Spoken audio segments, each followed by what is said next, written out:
Welcome back to the deep dive. Today, we are looking at a document that feels less like a theology textbook and more like a wiring diagram for a power plant. Yeah, that's a good way to put it. We are breaking down the key of the altar. It's definitely a manual. And if you are picturing, you know, a dusty wooden table in a cathedral with a doily on it, you really need to wipe that image away immediately. Right. This text treats the altar as a piece of high-functioning spiritual technology. The author is Prophet Joshua Uwuzi. And usually when we look at religious texts, we expect a certain type of language, very flowery, very abstract. But the first thing that jumped out at me wasn't his theology, it was his resume. I know, right? He's a biochemistry graduate. Biochemist. And that background is the lens you have to view this entire document through. You have a guy trained in molecular structures, chemical reactions, strict formulas, and he's applying that exact same analytical rigor to spiritual warfare. It creates this really interesting friction in the text. He's not talking about feelings or vibes. Yeah. He's talking about mechanics. He effectively argues that the spiritual realm has physics, just like the physical realm does. Think about it this way. In chemistry, if you want a specific reaction, say an explosion or a color change, you need specific reagents in a specific environment. Okay. You can't just hope for the reaction. If you miss one chemical, the reaction fails. Hmm. Uzziz argues that prayer works the Oh. same way. You can't just wish for God's intervention. You need the infrastructure to handle the voltage, And that infrastructure is the altar, which he refers to, and this is not a metaphor, he calls it a portal. a literal portal. So our mission today is to reverse engineer this concept. We're going to look at why Uzi believes you cannot legally contact God without an altar, the difference between the old and new models, which is a huge distinction. A critical one. And then we're going to walk through this specific inventory list for building one of these portals in your living room. It is a fascinating setup, but we have to start with that legal argument you mentioned. It's a bold claim. It's a massive claim. I think the average person thinks prayer is just, thought transmission. I think God hears it, end of story. Why does this author think that's insufficient? Because he argues that without a reference altar, you don't have legal access to the spiritual realm. Legal access. He cites Revelation and Exodus, basically arguing that prayer isn't just a thought, it's a substance. And that substance needs a transmission tower to be received. Legal access is such a bureaucratic phrase for religion. It sounds like zoning laws. That is the biochemist coming out again. He views the universe as a place of jurisdictions. He argues that the earth was given to man. That is our jurisdiction. God, angel, and spirits. They're in a different jurisdiction. So they can't just barge in. Can't just barge in whenever they want. Wait, hold on. Are you saying that according to this text, God, who is omnipotent, is somehow restricted from entering the earth? Restricted by his own laws, yes. That's the implication. If a spiritual entity intervenes on earth without an invitation, it's trespassing. For the divine to operate legally in your living room, it needs an authorized entry point, a permit. And the altar is that permit. So play that out. If I'm praying in my car or in the shower, according to this text, is that signal just not going through? It's not that God can't hear you, he knows your thoughts. But Uwizzi distinguishes between God knowing your thoughts and God having the legal landing strip to intervene in your situation to change it. A landing strip, okay. He defines the altar as a place of covenant referencing Psalm 50. It's where the contract is signed. If you don't have the desk where the contract sits, you don't have a deal. That is a very specific, very mechanical way of viewing faith. So let's define altar then, because he gives a few definitions, and they aren't passive. It's not just a shelf where you put your keys. Far from it. No. He gives 3 layers of definition. First, it's a place of sacrifice. That's the traditional view. Something dies or is offered there, it costs you something. Okay, that makes sense. Second, as we said, it's a place of covenant. It's the boardroom for the deal. And the third? Third, and this is the most sci-fi element, it is a meeting place. He points to Genesis 28, the story of Jacob's ladder. Right. Jacob is sleeping on a stone, and he sees a ladder with angels ascending and descending. Ascending and descending, traffic. Traffic, commuting. And when Jacob wakes up, he realizes that the stone he slept on was the earthly terminal for that ladder.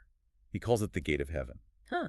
Uzi latches onto that. An altar is a gateway, a portal. It's a wild image. You have your living room, your couch, your TV, and then in the corner, a glowing terminal where angelic traffic is coming down. That is literally the architectural goal he is proposing. Hmm. But, and here's where the theology gets technical, He makes a massive distinction between how this worked in the Old Testament versus the New Testament. You're right, because I assume he isn't telling us to go slaughter a goat in the backyard. My HOA has some pretty strict rules about livestock. I think we'd all get evicted. No, he clarifies that. He explains that Old Testament altars, like the brazen altar or the golden altar, were perspective. Perspective. They were looking forward Looking forward to what? to the cross. Every single sacrifice on a stone altar in the Old Testament was a foreshadowing, a prototype of the ultimate sacrifice of Christ. They were placeholders. Okay, so now that the ultimate sacrifice has happened, do we still need altars? If the prototype is done, why keep the machine? That's the pivot. He says New Testament altars are retrospective. They look back. They rely on the work that is already finished. Ah, okay. And this leads to his most internal point. For the believer, the body is the temple. So my heart is the altar. Correct. The heart is the spiritual location where you present the sacrifice of Christ to the Father. See, that makes sense to me. That sounds like pretty standard New Testament theology. But then he takes a sharp left turn, because if my heart is the altar, why does he spend half the document telling me how to set up a physical table in my house? It does seem contradictory at first glance, doesn't it? You are the temple, but also go buy a table. It feels redundant. Yuzi argues it's about dwelling. He says while your heart is the connector, building a physical altar is about colonizing your environment. It's about externalizing that internal reality to make your physical home a temple for God. So it's bringing the inside out. And providing a focal point. Humans are sensory creatures. We drift. Yeah. Having a physical portal anchors the spiritual reality. And he is very specific about what goes on this anchor. It's not random decor. This is the part that fascinated me. It felt like an instruction manual for a radio kit. Insert tab A into slot B. Let's walk through this construction manual. If I want to build a New Testament altar according to Yuzi, what am I shopping for? First item on the list, the tokens of Christ's sacrifice. Which would be? Communion elements. The bread and the wine. And this ties back to the whole looking back idea. Precisely. You aren't killing a goat. You are placing the symbols of the finished work on the table. You are physically reminding the spiritual realm of the legal basis for your access. The cross. So it's the foundation. If we go back to the chemistry analogy, this is the catalyst. Without this, the reaction doesn't start. Okay, bread and wine. Check. What's next? Identity. You need the names of God and titles of Christ. Like, written down. On a post-it note. Or, He implies having them displayed or inscribed. Think of it as address verification. If you're sending a signal, you need to know who is receiving it. right. You aren't opening a portal to whoever's out there. You are opening it to El Shaddai, Jehovah Jireh, the Father of Lights. You specify the recipient. That's actually a really good point. You don't want a prank caller on the spiritual line. And in the realm of deliverance, which is Yuzi's field, specificity is safety.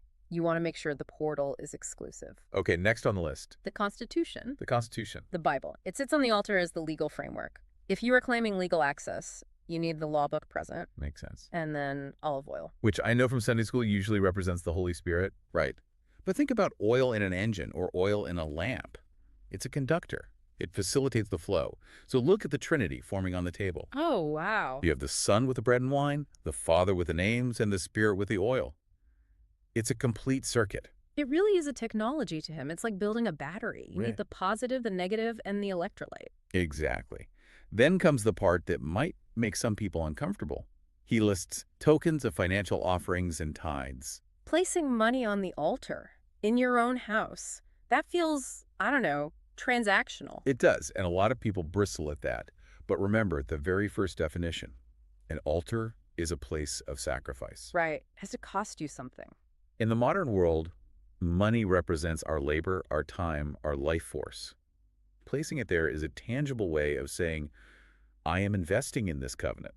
It's not payment for services. Within this framework, it's an act of honor. It's putting skin in the game. It physicalizes the surrender. It's easy to sing I surrender all, but it's a bit harder to put $100 on the table and say this belongs to God. It makes it real. It proves the connection isn't just theoretical. And then we have incense. Real incense. Like, do I need to worry about the smoke alarm? He clarifies this one symbolically. He references Revelation, where the incense is the prayers to the saints. So he suggests writing down your prayer requests, your petitions, and placing them on the altar. So the paper with the request is the incense. Exactly. It rises up. And finally, he mentions mantles. This is a word I hear in charismatic circles a lot, but for the uninitiated, are we talking about a cape? A fireplace shelf? No, not a cape. Think of a baton in a relay race. In this context, a mantle is a symbol of authority or a calling passed down from one person to another. Give me a concrete example. Okay, so it could be a physical object, Mm. a prayer shawl, maybe a Bible given to you by a mentor, Uh-huh. perhaps a handkerchief from a significant spiritual event. It's an object that represents an anointing you've received or are trusting for. So it's like putting your credentials on the table. Pretty much. Yeah. So you've got this table. It's fully loaded. Bread, wine, oil, Bible, money, prayer list, mantles. It looks like a spiritual command center. Right. Well, but you aren't done yet. You've built the hardware. Now you have to program the software. This is the section on naming, right? Yes. This was one of my favorite parts of the text because it's so psychological. He argues that an anonymous altar is weak. You have to name it to define its purpose. Like naming a Wi-Fi network. Or naming a battleship. Yeah. It tells you what it's designed to do. He runs through these great biblical examples. Moses built an altar after a massive battle and names it Jehovah Nissi. The Lord is my banner. Right. It was an altar of victory. That was its function. If you went to that altar, you were going there to fight. It wasn't a please help me sleep altar. It was a war altar. Then you have Gideon. Gideon was terrified. He thought he was going to die. God calms him down. So Gideon builds an altar and names it Jehovah Shalom. The Lord is peace. So that altar becomes a specific portal for peace. Exactly. It's situational. And then Abraham, the classic one, names the place Jehovah Jireh after God provides the ram to replace Isaac. The Lord will provide. I think this is where the psychology meets the theology. If I name my altar, the Lord will provide. Every time I walk past it, I'm reminding myself of that specific promise. It frames your expectation. Exactly. Uzi challenges the reader. What do you need access to? Do you need peace in your home? Name the altar peace. Do you need financial breakthrough? Name it provision. It stops it from being a generic religious ritual and makes it a personal, targeted tool. It's intentionality. It turns praying into targeting. Yeah. You're calibrating the portal to a specific frequency. So we've built it, we've named it. Now, why? What's the ROI here? Because this takes effort. You have to maintain this space. You have to buy the bread and wine. Uzi answers the why with a story that I think is one of the most underrated episodes in the Bible, the story of Obed-Edom. I remember this. This is the guy who accidentally ended up with the Ark of the Covenant in his living room. Yes. And to understand the stakes, we have to remember what happened right before. King David is moving the ark. He's not following the protocols. He's got it on a cart instead of carrying it on poles. A big mistake. A huge mistake. The cart stumbles. A man named Uzzah reaches out to steady the ark, touches it, and drops dead. Immediate death. Because of the holiness. It's high voltage. If you touch a live wire without insulation, you die. It's not that the electricity is angry, it's just powerful. So David sees this and understandably freaks out. He is terrified. He says, I am not taking this thing to Jerusalem. It's too dangerous.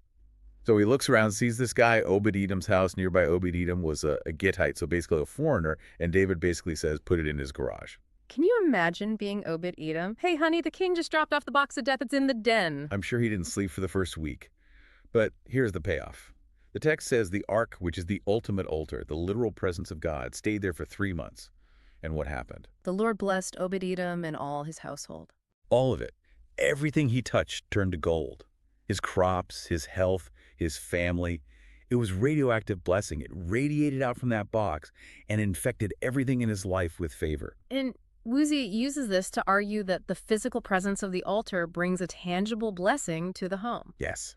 He's connecting the dots. He's saying, if you build this New Testament altar in your home, you are essentially replicating the Obed-Edom effect. You are inviting that heavy, tangible presence to reside in your domestic space. It goes back to that legal access. If the portal is open, the traffic flows. And the traffic is blessing. Right. He also mentions Noah building an altar immediately after the flood, and Abram building one every time he moved his tent. For them, it wasn't a hobby. It was a survival strategy. They needed the signal to be strong. They lived in hostile territory. They needed a direct line to HQ. The altar was that line. Without it, they were exposed. You know, this whole concept really challenges the way we view our homes. We usually think of home as the place we go to check out, to disconnect. Watch Netflix, sleep, eat. It's a dormant space. But this text is suggesting the home should be a powerhouse, a spiritual generator. It dissolves the line between church and life. We tend to think God lives at the church, and we visit him on Sundays for an hour. Uzi is saying, no, build a terminal in your house. Move him in. It's empowering in a way. It puts the responsibility on the individual. You don't have to wait for a priest or a pastor to pray for you. You have the technology right there. That's the priesthood of the believer concept in action. But it requires discipline. An altar that is covered in laundry and dust is